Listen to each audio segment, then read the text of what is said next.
Hello बच्चों, आप सभी लोगों का हमारे YouTube चैनल पर हार्दिक स्वागत। आज के वीडियो में हम बात करेंगे क्लास इंटरमीडिएट के लेक्चर नंबर 16 की 16वें लेक्चर की बात करेंगे। आप सभी लोग बहुत अच्छे से हमारा सपोर्ट कर रहे हैं, इसके लिए बहुत बहुत धन्यवाद। और आप लोग अपनी पढ़ाई को ध्यान रखते हुए पढ़ाई भी कर रहे हैं, बहुत अच्छी बात है ये। आज की वीडियो में हम बात करेंगे, जो पिछले वीडियो में बात हुई थी कि यदि कोई अनंत विस्तार की समतल आवेशित प्लेट होती थी और उसके कारण हमें ज्ञात करनी होती थी वैद्युत क्षेत्र की तीव्रता। वो वैद्युत क्षेत्र की तीव्रता आई थी E = ½ सिग्मा अपान 2 एप्सिलॉन।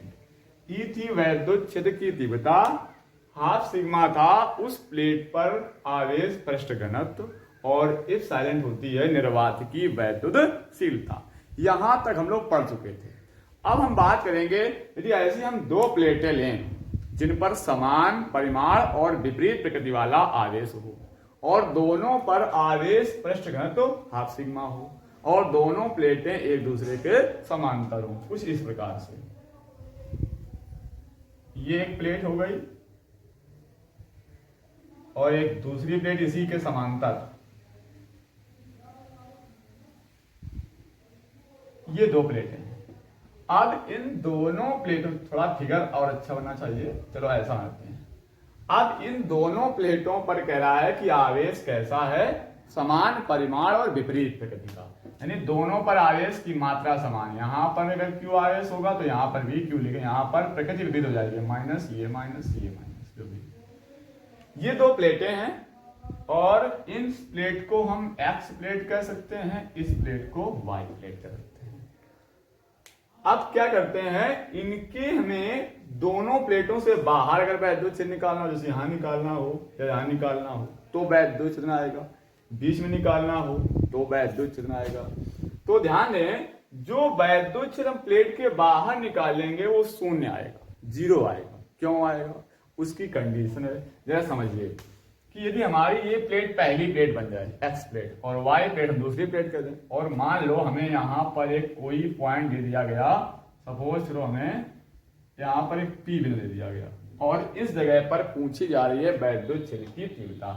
तो जो ये प्लेट पहली प्लेट होगी तो इसके कारण धनावेश के कारण हम जानते हैं वैद्युत क्षेत्र दिशा कहाँ होगी, जल्दी से बोलो कहाँ होगी, वैद्युत क्षेत्र से बाहर होगी। वैद्युत क्षेत्र क्या होगी, पृष्ठ के बाहर होगी, यानी बाहर की हो, क्योंकि धन आवेश से इलेक्ट्रिक फील्ड लाइंस बाहर की निकलती है। इतना तो आपको पता ही होगा, कई बार लेक्चर में बात कर चुके हैं, कई बार बताते हैं, हर बार बताते हैं कि धन आवेश होगा तो वैद्युत क्षेत्र दिशा कहाँ होगी, पृष्ठ के बाहर की ओर, यानी इस बिंदु पर निकालना है तो इस बिंदु से ऐसे बाहर की ओर होगी E1 वैद्युत क्षेत्र की दिशा। अब ये दूसरी प्लेट है, ये कैसी है, निगेटिव चार्ज पर है, इसको रखा गया है। तो निगेटिव चार्ज होने के कारण इस पॉइंट पर जो वैद्युत क्षेत्र की तीव्रता होगी उसकी दिशा क्या होगी, अंदर की ओर, यही पढ़ चुके हम लोग। प्लस आवेश कारण बाहर की ओर, माइनस आवेश के कारण अंदर की ओर, तो यहां तीव्रता ऐसे हो जाएगी, E2 हो जाएगी। अब जरा सोचो, इन दोनों के बीच एंगल क्या बन रहा है, ऐसे E2 है और ऐसे E1 है, यानी दोनों अपोजिट। जब अपोजिट है तो क्या ना बना एंगल, सब लोग मैथ के स्टूडेंट सब लोग जानते हैं, हाई स्कूल इंटर सब मैथ पढ़ते रहते हो, 180 कितना बनेगा एंगल, 180। अब यहां पर पिछले वीडियो में बताया था हमने, जिसको ना पता हो हम इस वीडियो में लिंक डाल देंगे, उसमें आप देख लेंगे कि पिछले वीडियो में बात की थी हमने कि एक अनंत विस्तार की जो समतल प्लेट होती थी उसके कारण वैद्युत क्षेत्र तीव्रता आती थी ½ सिग्मा अपान 2 एप्सिलॉन। यदि प्लस थी तो दिशा बाहर की ओर, अगर माइनस प्लेट हो जाएगी तो दिशा अंदर की ओर। ये बात हमने पिछले वीडियो में बताई थी। अब यहां जब तीव्रता निकालने आएंगे तो लिखेंगे बिंदु P पर प्लेट X के कारण, प्लेट X के कारण उत्पन्न वैद्युत क्षेत्र की तीव्रता, वैद्युत क्षेत्र की तीव्रता E1 बराबर क्या होगी, ½ सिग्मा अपान 2 एप्सिलॉन। चाहो तो आप बता सकते हो इसको बाहर की ओर, जिसका डायरेक्शन होगा कहां होगा, ऐसे E1 ये बाहर की ओर, किसके कारण? इस प्लेट के कारण जो वैद्युत क्षेत्र P बिंदु पर है वो बाहर की ओर है।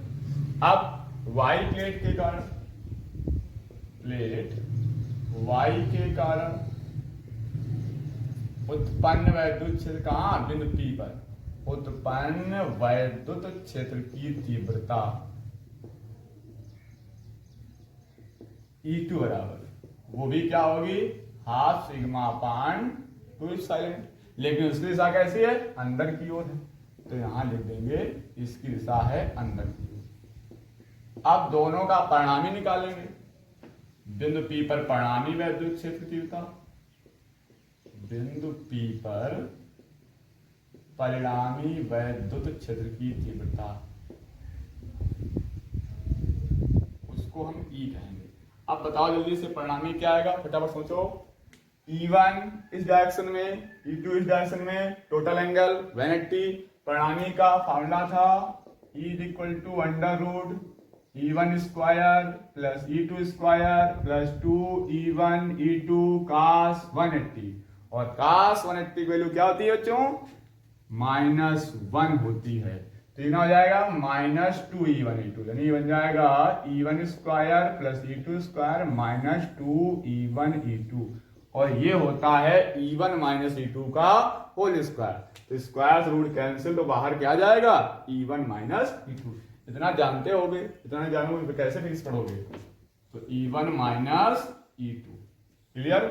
E1 की वैल्यू ये निकाल रखी है हमने, half sigma upon 2 epsilon, minus E2 वो भी क्या है? Half sigma upon 2 epsilon. दोनों कैंसिल हो जाएंगे, चूंकि प्लस का ये माइनस का, तीव्रता क्या आ गई? 0। इसलिए मैं कहा था कि प्लेट की जो बाहर तीव्रता होगी वो 0 होगी। सेम कंडीशन इधर इस प्लेट के बाहर, मान लीजिए कोई पॉइंट हमने R ले लिया, यहां तीव्रता निकाली हो, यहां भी 0 ही आएगी। कैसे आएगी? देखिए, इस प्लेट को आपने पहली प्लेट कहा है, तो इसके कारण तीव्रता यहां बाहर की ओर होगी E1। इस प्लेट को दूसरी प्लेट माना है, इसके तीव्रता होगी इस बिंदु पर अंदर की ओर। क्यों होगी? समझ रहे होगे, माइनस चार्ज है, माइनस चार्ज के कारण वैद्युत क्षेत्र तीव्रता अंदर की ओर, ये प्लस चार्ज है, प्लस कारण बाहर की ओर। अब दोनों के बीच फिर एंगल कितना बन जाएगा? 180 बन जाएगा। जब 180 बन जाएगा तो यहां पर यही कंडीशन बन जाएगी, परिणामी रिजल्टेंट निकालोगे पॉइंट R पर, तो E1 माइनस E2 हो जाएगा। E1 कितना आएगा? वही आएगा, हाफ सिग्मा अपान 2 एप्सिलॉन बाहर की ओर। E2 क्या आएगा? हाफ सिग्मा अपान एप्सिलॉन अंदर की ओर। दोनों का परिणामी E बराबर माइनस E2, तो टोटल क्या हो जाएगी? 0। यानी इसी प्रकार बिंदु R पर परिणामी तीव्रता क्या होगी? E बराबर 0 हो जाएगा। जैसे यहां निकाला, सेम इसी टाइप से। अब अगर आपसे पूछ दिया जाए कि इन दोनों के बीच में वैद्युत क्षेत्र निकालें तो उसकी तीव्रता क्या होगी, तो मान लीजिए यहां पर कोई पॉइंट हमने ले लिया, मान लो Q, और यहां हमें तीव्रता फाइंड करनी है। तो देखो, ये प्लस Q इस पर आवेश है, तो इस प्लेट के कारण यहां वैद्युत क्षेत्र कैसे होगी? तीव्रता बाहर की ओर होगी, ऐसे जाएगी बाहर की ओर। और ये माइनस प्लेट है, तो इस पर जो वैद्युत क्षेत्रता होगी वो कहां होगी? अंदर की ओर। यानी इस पॉइंट पर इसके कारण तीव्रता अंदर की ओर और इसके कारण बाहर की ओर। अब दोनों हो गए सेम डायरेक्शन में, ये आपका E1 और ये आपका E2, दोनों एक ही दिशा में हो गए, समांतर हो गई। जब दोनों डायरेक्शन एक ही हो गया तो इनके बीच का एंगल कितना हो जाएगा? 0 डिग्री बन जाएगा। अब जब परिणामी निकालेंगे तो कैसे निकालेंगे? देखो जरा, तीव्रता दोनों की ही रहेगी कि बिंदु Q पर प्लेट X के लिए, प्लेट जो X है उसके लिए वैद्युत क्षेत्र आएगा हाफ सिग्मा अपान 2 एप्सिलॉन, और प्लेट Y के लिए भी यही वैद्युत क्षेत्र आएगा E2 = half sigma upon 2 epsilon. अब हम निकालेंगे बिंदु Q पर परिणामी तीव्रता। बिंदु Q पर परिणामी वैद्युत क्षेत्र की तीव्रता, वैद्युत क्षेत्र की तीव्रता E = क्या होगी परिणामी? केवल यहां पर एंगल चेंज हो गया, 0 हो गया, तो यहां जो cos 180 बना था वो क्या हो जाएगा? cos 0 हो जाएगा, और cos 0 की वैल्यू 1 होती है। तो यहाँ 1 हो गया प्लस 2 यूनिट बन जाएगा, तो ये बन जाएगा E equal to root E1 plus E2 का होल स्क्वायर, क्योंकि A square plus B square plus 2AB, A plus B का whole square, square root cancel हो जाएगा तो निकल कर आ जाएगा E1 प्लस E2, यानी यहां तीव्रता हम कर देंगे E1 प्लस E2। यहां दोनों कंडीशनों में माइनस हो रहा था क्योंकि 180 एंगल बन रहा था, अपोजिट डायरेक्शन में थे, यहां दोनों सेम डायरेक्शन में है, एंगल बन गया 0 डिग्री, तो यहाँ E1 प्लस E2 हो जाएगा। E बराबर E1 की वैल्यू है half sigma upon 2 epsilon plus E2 की वैल्यू क्या है, E2 की value half sigma upon 2 epsilon. अब दोनों को ऐड कर देंगे, दोनों के हर समान है तो अंश जोड़ दिए जाएंगे, गणित वाला रूल लगा देंगे यहाँ पर, एक हाफ सिग्मा और एक हाफ सिग्मा, 2 हाफ सिग्मा बन जाएगा, 1 half sigma 1 half sigma, 2 half sigma upon 2 epsilon, 2 से 2 कैंसिल, इज इक्वल टू आ गया हाफ सिग्मा अपान एप्सिलॉन। यानी क्या हुआ, इस प्रश्न में देखा हमने कि अगर प्लेट के बाहर तीव्रता निकालेंगे तो 0 होगी और अंदर निकालेंगे तो तीव्रता हाफ सिग्मा अपान 2 एप्सिलॉन होगी, यानी प्लेटों के अंदर ही वैद्युत क्षेत्र उत्पन्न हो रहा है और बाहर वैद्युत क्षेत्र उत्पन्न नहीं हो रहा है। तो इस प्रश्न का हम प्रयोग अगले चैप्टर में, जो संधारित्र है आपका, संधारित्र में यही कंडीशन होगी, 2 प्लेटें होंगी, एक पर उतना ही धनावेश होगा, ठीक उतना ही दूसरे पर माइनस का आवेश होगा, यानी परिमाण में समान होगा किंतु प्रकृति में विपरीत होगा, तो एक पर उतना पॉजिटिव दूसरे पर नेगेटिव, और उसके बीच तीव्रता निकालेंगे तो यही तीव्रता आएगी is equal to half sigma upon 2 epsilon. इसलिए आप इसको बहुत अच्छे ध्यान रखें क्योंकि अगले चैप्टर में इसको हम यूज करेंगे। तो ये हो गई 2 समांतर प्लेटें हैं, समान परिमाण किंतु विपरीत विकल वाली, उनके बाहर तीव्रता और उनके अंदर तीव्रता। एक क्वेश्चन इसमें और बनता है कि अगर हम कोई आवेशित चालक प्लेट ले लें, क्योंकि यहाँ चालक प्लेटों की बात हो रही थी, अब कोई अगर हम आवेशित चालक प्लेट ले लें और उसके निकट कहीं वैद्युत क्षेत्र निकालें तो वो वैद्युत क्षेत्रता क्या आएगी। तो इस प्रश्न को नोट कर लीजिएगा कॉपी पे लेकर के और इसको घर में प्रैक्टिस करिए। अगला प्रश्न अभी बता रहे हैं, तो देखिए जरा अगला क्वेश्चन। अगला क्वेश्चन क्या होगा कि हम आवेशित प्लेट लेंगे और उसको आवेश डिस्ट्रीब्यूशन के बाद उसके निकट कहीं पर हम वैद्युत क्षेत्र की तीव्रता फाइंड करते हैं। तो प्रश्न बन जाता है कि आवेशित चालक प्लेट के निकट उत्पन्न वैद्युत क्षेत्र की तीव्रता का व्यंजक,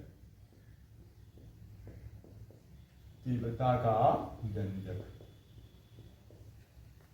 अब जैसे मान लीजिए ये आपने एक प्लेट ली,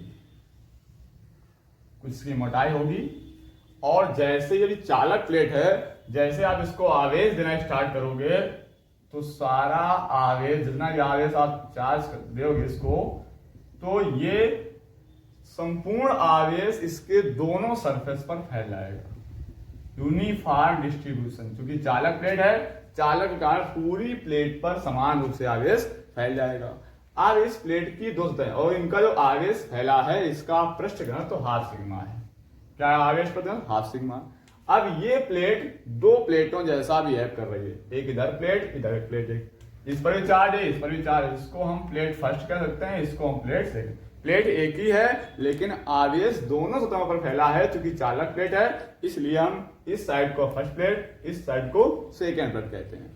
अब क्या होता है, जब कोई आवेशित चालक प्लेट होती है तो उसके कारण जो वैद्युत क्षेत्रता आती है वो हाफ सिग्मा अपान एप्सिलॉन। इसके निकट हमें मान लो इस P बिंदु पर वैद्युत क्षेत्र निकालना है, तो जरा सोचो इस प्लेट के लिए जो वैद्युत क्षेत्र होगा वो ऐसे बाहर की ओर होगा, इस प्लेट की जो वैद्युत क्षेत्र निकालने जाओगे वो भी ऐसे ही बाहर की ओर होगा। ध्यान देना जरा, इस प्लेट के जो वैद्युत क्षेत्र वो भी बाहर की ओर, इस प्लेट का वो भी वैद्युत क्षेत्र बाहर की ओर। इसको हम E1 कह देंगे, इसको E2। अब दोनों का डायरेक्शन सेम हो गया, या यहीं किधर के निकाले हैं करके, तो इस प्लेट से बाहर की ओर होगा, इस प्लेट का भी आवेश के कारण वैद्युत क्षेत्र बाहर की ओर होगा, चूंकि धनावेश है। और हम जानते हैं धनावेश का उत्पन्न वैद्युत क्षेत्र पृष्ठ के बाहर की ओर होता है, क्योंकि वैद्युत रेखाएं बाहर की ओर निकलती हैं। तो दोनों कंडीशन चाहे इधर निकाले चाहे इधर, दोनों का वैद्युत क्षेत्र सेम डायरेक्शन में हो जाएगा, यानी इनका जो बीच का एंगल बनेगा वो 0 अंश हो जाएगा। जब 0 हो जाएगा तो परिणामी क्या निकलेगा, E बराबर E1 प्लस E2। तो पहले निकालेंगे प्लेट फर्स्ट के कारण वैद्युत क्षेत्र, प्लेट फर्स्ट के कारण उत्पन्न वैद्युत क्षेत्र, उसको E1 कहेंगे।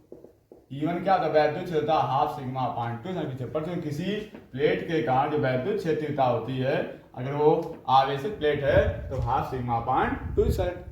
दूसरी साइड जाएंगे, यहां भी दूसरी प्लेट है तो लिखेंगे प्लेट 2 के कारण उत्पन्न वैद्युत क्षेत्र, उसको E2 कहेंगे। उसको भी क्या आएगा, हाफ सिग्मा अपान 2 साइन, क्योंकि आवेश प्रश्न तो क्या है, हाफ सिग्मा है। अब हमें इस प्लेट के निकट बिंदु P पर निकालनी है तीव्रता, ये पॉइंट P लिया हमने, तो लिखेंगे प्लेट के निकट, प्लेट के निकट, ये प्लेट के बिंदु बहुत पास में है, निकट लिख दिया गया है। प्लेट के निकट बिंदु P पर परिणामी वैद्युत क्षेत्र की तीव्रता, जो दोनों का रिजल्टेंट आएगा, परिणामी वैद्युत क्षेत्र की तीव्रता होगी, वो क्या होगी, E बराबर, अभी बताया था इससे पहले कि परिणामी होता है E equal to √E1 square plus E2 square plus 2E1 E2, और दोनों सेम डायरेक्शन में है तो एंगल क्या हो जाएगा, 0, तो cos 0, और cos 0 वैल्यू क्या हो जाएगी 1, तो ये निकल क्या आ जाएगा E1 प्लस E2 आ जाएगा, यानी दोनों तीव्रता ऐड कर दी जाएंगी, तो E1 प्लस E2, तो E1 क्या है, वो है half sigma upon 2 sine, plus E2 क्या है, वो भी है हाफ सिग्मा अपान 2 साइन।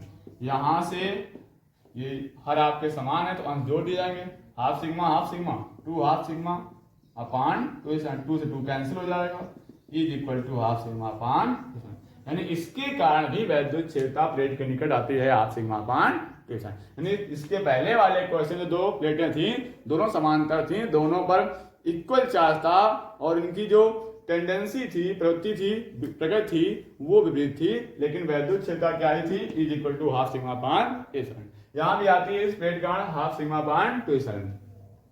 इस चैप्टर में आपका एक वीडियो और बचा है, इसके बाद चैप्टर समाप्त हो जाएगा, तो आप इस चैप्टर को अच्छे से आगे लिए, किसी कोई कॉन्सेप्ट कोई प्रॉब्लम हो तो हमसे पूछ सकता है, हमें कमेंट करके बता सकता है।